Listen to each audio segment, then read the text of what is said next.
Hashtags, क्योंकि Google add के अंदर जब भी, जिस तरह मैंने आपको प्रीवियस लेक्चर्स में बताया था कि कोई भी इंडिविजुअल जब आपके किसी बिज़नेस को, किसी सेटअप को, किसी चीज़ को, किसी सर्विसेज को या किसी तरह की इंफॉर्मेशन को या किसी न्यूज़ को या किसी भी तरह के कंटेंट को जब सर्च करता है तो वो क्या करता है कि वो एक लफ्ज़ टाइप करता है। फॉर एग्ज़ाम्पल हम मिसाल लेते हैं कि हम जूते बाय करना चाहते हैं, शूज़ बाय करना चाहते हैं, तो मैं वेबसाइट पे जाऊंगा या मैं किसी प्लेटफॉर्म पे जाऊंगा, सोशल मीडिया प्लेटफॉर्म पे जाऊंगा या फिर ऑनलाइन जो ई कॉमर्स के प्लेटफॉर्म है वहाँ पे जाऊंगा। अब लेट्स से अगर मुझे स्कूल शूज़ चाहिए या स्पोर्ट्स शूज़ चाहिए तो मैं क्या लिखूँगा कि मैं लिखूँगा कि सॉकर शूज़ वाइट कलर, या आगे नंबर होगा उसका या साइज़ होगा, या मे बी हम इसको किसी भी और तरीके से सर्च कर सकते हैं। For example football shoes, best football shoes shop near me. I want to buy, follow along the website. I want to buy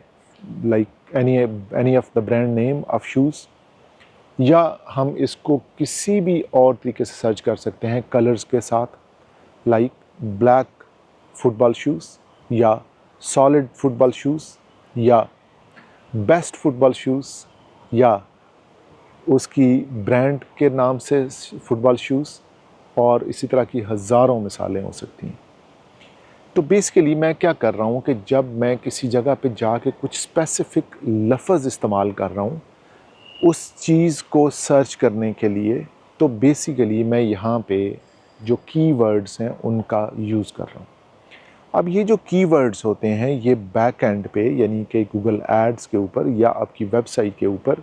एक ख़ास तरतीब से लिखे जाते हैं या डाले जाते हैं, या बैक एंड पे इनको इस तरह से ऑर्गेनाइज़ किया जाता है कि जब भी कोई बंदा या कोई बंदी या कोई भी ऐसा इंडिविजुअल जिसको फुटबॉल शूज़ चाहिए और वो जाके इंटरनेट पे सर्च करता है, तो जो कीवर्ड्स आपने यूज़ किए हुए हैं और जो कीवर्ड्स वो यूज़ कर रहा है, गूगल इन दोनों को टैली करता है और बेस्ट पॉसिबल रिज़ल्ट्स जो होते हैं वो यूज़र को डिस्प्ले करता है, इम्प्रेशन देता है, उनके एड्स के इम्प्रेशन देता है, या उसके बैक एंड पे जो वेबसाइट्स होती हैं उनके इम्प्रेशन उनको दिए जाते हैं। अब ये इम्प्रेशन होते हैं कि फॉर एग्ज़ाम्पल जब आपने सर्च कर लिया तो जो एक लिस्ट ऑफ वेबसाइट्स या लिस्ट ऑफ एड्स या लिस्ट ऑफ सर्विसेज आपके सामने नज़र आती है उसको हम इम्प्रेशन कहते हैं। अब उस इम्प्रेशन में से आपने सेलेक्ट करना होता है कि आपने किस वेबसाइट से अपने जूते बाय करने हैं या किस वेबसाइट से कौन सी सर्विसेज लेनी है। तो इस तरीके से ये जो कीवर्ड्स होते हैं या हैशटैग्स होते हैं ये काम करते हैं, और स्पेशली गूगल एड्स के अंदर जो कीवर्ड या हैशटैग्स हैं उनका जो रोल है वो बहुत इम्पॉर्टेंट होता है। स्पेशली इनकी जब हम अगले स्टेजेस पे जाएंगे तो हम इनका जो कंपटीशन है, फिर जो बजट है, और फिर जो इनकी सर्च वॉल्यूम है,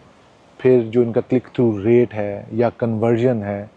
हर एक कीवर्ड जो है वो इन तमाम चीज़ों के ऊपर मेजर किया जाता है कि कौन सा कीवर्ड आप यूज़ करेंगे तो आपको ज़्यादा पैसे देने पड़ेंगे गूगल को, क्योंकि बहुत सारे लोग वो कीवर्ड यूज़ कर रहे हैं, या कौन सा आप कीवर्ड यूज़ करेंगे तो ज़्यादा इंप्रेशन जनरेट होंगे आपके ऐड के, या किस तरीके से आपने उन कीवर्ड्स को ऑर्गेनाइज़ करना है। फिर फर्दर इसके अंदर 3-4 कैटेगरीज़ भी होती हैं जिसमें जेनेरिक है, एग्जैक्ट ब्रॉड मैच है, या कंटेंट के उसमें है, या जिस तरह से भी है वो मज़ीद जब हम आगे जाएंगे तो हम इसको मज़ीद तफसील से कवर करेंगे। बट आज के व्लॉग में मैं सिर्फ आपको ये बताना चाह रहा था कि अगर आपको अभी तक कीवर्ड्स और हैशटैग की समझ नहीं आई है तो यकीनन मेरा ये व्लॉग सुन के आपको समझ आ गई होगी कि हैशटैग और कीवर्ड्स क्या होते हैं और ये किस मकसद के लिए यूज़ होते हैं।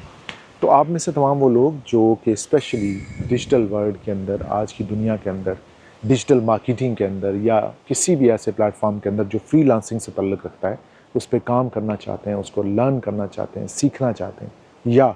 उसके ऊपर कुछ भी ऐसी इन्फॉर्मेशन चाहते हैं जिसकी उनको तलाश है, तो मेरे व्हाट्सअप नंबर पर मुझसे रब्ता कर सकते हैं। और मेरी कोशिश होगी कि मैं उनको बेस्ट तरीके से गाइड करूं और अच्छे से अच्छे उनको गाइड करके इस काबिल बना दूं कि वो अपने आप को ना कि सपोर्ट करना शुरू कर दें बल्कि अपने मुल्क और अपनी फैमिली और अपने घर वालों को भी सपोर्ट करना शुरू कर दें। नेक्स्ट व्लॉग तक मुझे इजाज़त दीजिएगा, बट हमारे चैनल को लाइक, कमेंट, शेयर और सब्सक्राइब करना मत भूलिएगा। Take care of yourself. अल्लाह हाफ़िज़।